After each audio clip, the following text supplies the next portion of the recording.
ಹರೇ ಕೃಷ್ಣ. ಸುದರ್ಶನ ಅಹಂಕಾರ ಭಂಗ ನಾಟಕ. ಕಲಿಯುಗದಲ್ಲಿ ಸುದರ್ಶನ ಚಕ್ರ ಒಂದು ಮರದ ಕಟ್ಟಿಗೆಯ ರೂಪವಾಗಿ ಹೇಗೆ ಅವತಾರ ತಾಳಿತು ಎಂಬ ಭಗವಂತನ ಲೀಲೆ. ಒಮ್ಮೆ ಸುದರ್ಶನ ಚಕ್ರ ತನ್ನ ಬಗ್ಗೆ ಹೆಮ್ಮೆಪಟ್ಟು ಯೋಚಿಸತೊಡಗಿತ್ತು. ನಾನು ಯಾವಾಗಲೂ ವಿಷ್ಣುವಿನ ಜೊತೆಲಿ ಇರ್ತೀನಿ. ನಾನು ಶುದ್ಧ ಭಕ್ತ. ವಿಷ್ಣು ಯಾವಾಗಲೂ ರಾಕ್ಷಸರನ್ನ ಕೊಲ್ಲುವ ಆಯುಧವಾಗಿ ನನ್ನನ್ನು ಬಳಸುತ್ತಾರೆ. ನಾನು ಶ್ರೇಷ್ಠ. ನನ್ನಷ್ಟು ಪ್ರಿಯವಾದ ಮತ್ತು ಶ್ರೇಷ್ಠವಾದ ವಿಷ್ಣುವಿನ ಭಕ್ತರು ಬೇರೆ ಯಾರೂ ಇಲ್ಲ.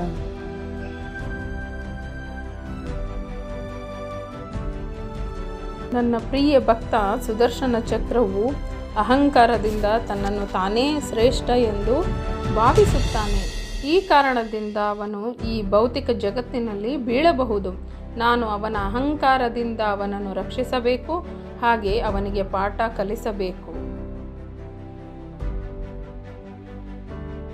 ನನ್ನ ಪ್ರೀತಿಯ ಸುದರ್ಶನ, ನಾನು ನನ್ನ ಪ್ರೀತಿಯ ಭಕ್ತ ಹನುಮಂತನನ್ನು ನೋಡಲು ಬಯಸುತ್ತೇನೆ.